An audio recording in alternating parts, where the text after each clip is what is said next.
प्रिय दोस्तों, क्या आपने कभी सोचा है क्यों इंसान के बच्चे जन्म के बाद महीनों तक कमजोर रहते हैं, जबकि जानवरों के बच्चे कुछ ही पलों में खड़े हो जाते हैं। प्राचीन मान्यताओं के संसार में एक रहस्यमयी कथा छिपी है, एक श्राप की कथा। कहते हैं कि कभी बहुत पहले धरती पर गाय और इंसान के बीच अटूट रिश्ता था। इंसान और गाय साथ रहते थे और स्त्रियों के बच्चे जन्म लेते ही चलने लगते थे, जैसे बछड़े अपने पैरों पर खड़े हो जाते हैं। लेकिन फिर ऐसा क्या हुआ जो सब बदल गया? कहा जाता है कि गाय ने स्त्रियों को ऐसा श्राप दिया जिसने इंसानी बच्चों की नियति ही बदल दी। अब वे 10 महीने बाद ही अपने पैरों पर खड़े हो पाते हैं। आखिर क्या थी उस श्राप की वजह? कौन सी गलती ने गाय को ऐसा करने पर मजबूर किया? यह कथा केवल एक पौराणिक कहानी नहीं, बल्कि हमारे जीवन से जुड़े गहरे संदेश भी छुपाए हुए हैं। इस रहस्यमयी और रोमांचक सफर में जुड़िए हमारे साथ, जहां हम खोलेंगे इस श्राप के पीछे छिपे राज और जानेंगे वह घटना जिसने मानव इतिहास को हमेशा के लिए बदल दिया। प्रिय दोस्तों, थॉट्स ऑफ गॉड चैनल पर एक बार फिर आपका हार्दिक स्वागत है। अगर आपने हमारे चैनल को अभी तक सब्सक्राइब नहीं किया तो इसे सब्सक्राइब अवश्य करें और साथ ही बेल आइकन को जरूर दबाएं ताकि आने वाली लेटेस्ट वीडियो का नोटिफिकेशन आप तक पहुंच सके। प्रिय दोस्तों, एक समय की बात है जब भगवान श्री कृष्ण जी द्वारका नगरी में अपने सिंहासन पर बैठे थे। तब देवऋषि नारद उनके पास आते हैं और कहते हैं, हे प्रभु, आज जब मैं तीनों लोक में भ्रमण करके आ रहा था तभी मुझे एक महिला ने सवाल किया कि पहले जब महिलाओं के बच्चे पैदा होते थे तो वह तुरंत ही चलना शुरू कर देते थे, लेकिन अब ऐसा नहीं है। ऐसा क्यों है प्रभु? इस प्रश्न का उत्तर मेरे पास नहीं था, इसीलिए मैंने सोचा कि मैं आपके पास आता हूँ। हे प्रभु, मुझे इस प्रश्न का सही उत्तर दीजिए। भगवान श्री कृष्ण मुस्कुराते हुए अपने सिंहासन पर थोड़ा आगे झुकते हैं और देवर्षि नारद की ओर देखते हैं। उनका चेहरा गंभीर होते हुए भी करुणा से भरा है। देवर्षि, वे कहते हैं, तुम्हारा प्रश्न केवल एक साधारण जिज्ञासा नहीं है, बल्कि इसके पीछे मानव जीवन और सृष्टि के विकास का गूढ़ रहस्य छिपा है। इसका उत्तर जानने के लिए तुम्हें समय के उस अंश में जाना पड़ेगा जब सृष्टि अपने प्रारंभिक दौर में थी और मनुष्य का अस्तित्व अलग ही नियमों का पालन करता था। नारद मुनि उत्सुकता से श्री कृष्ण जी की ओर देखते हैं, जैसे हर शब्द में कोई नया रहस्य खुलने वाला हो। श्री कृष्ण जी ने अपनी बात आगे बढ़ाई। प्राचीन काल में मनुष्य का जन्म और उसका जीवन वैसा नहीं था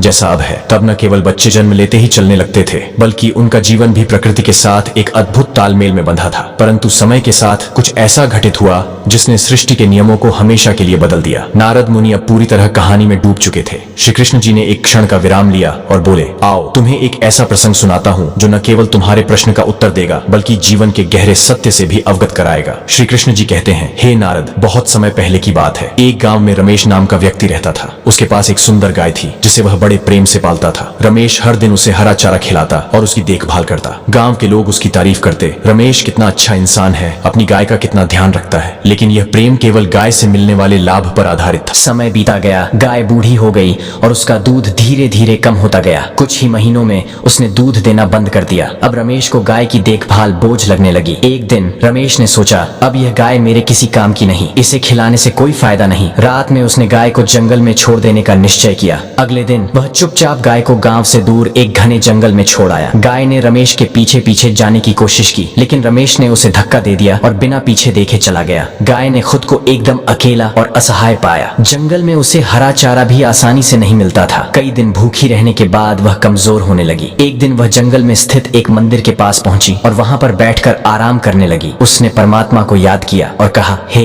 ईश्वर, जिस इंसान के लिए मैंने अपना पूरा जीवन दिया उसने मुझे इस तरह त्याग दिया। वो इंसान इतना बेरहम होगा मैंने कभी सोचा भी नहीं था। श्री कृष्ण कहते हैं, हे देवर्षि नारद, समय के साथ गाय ने जंगल के कठिन माहौल में जीना सीख लिया। कई महीने बीत गए। इसी दौरान एक दिन गाय ने महसूस किया कि वह गर्भवती है। इस आशा ने उसके जीवन में नई उम्मीद भर। उसने सोचा, अब मैं अपने बच्चे के लिए जीऊंगी। 8 महीनों बाद गाय ने जंगल में ही एक सुंदर बछड़े को जन्म दिया। बछड़ा उसका एकमात्र सहारा था और वह उसकी देखभाल में पूरी तरह लग गई। एक दिन पास के गांव की एक महिला जंगल में लड़कियां इकट्ठी कर रही थी। उसने गाय और उसके छोटे बछड़े को देखा। गाय बहुत कमजोर थी, लेकिन बछड़ा स्वस्थ दिख रहा था। महिला को गाय पर दया आई। उसने सोचा, यह गाय यहाँ जंगल में कितनी तकलीफ में है, इसे अपने घर ले जाकर देखभाल करूंगी। महिला ने गाय और बछड़े को अपने घर लाकर चारा दिया और उनकी सेवा करने लगी। गाय भी अब सुरक्षित महसूस करने लगी। लेकिन कुछ दिनों बाद महिला के मन में अहंकार आने लगा। एक दिन उसने बछड़े को देखकर हंसते हुए कहा, तुम्हारा बछड़ा कितना अजीब और गंदा दिखता है, इसे देखो कैसा कमजोर है। महिला के इन तानों से गाय बहुत आहत हुई। उसने सोचा, यह इंसान भी उसी तरह मेरा अपमान कर रही है जैसे रमेश ने मुझे त्याग दिया था। मनुष्यों में अब करुणा नहीं बची।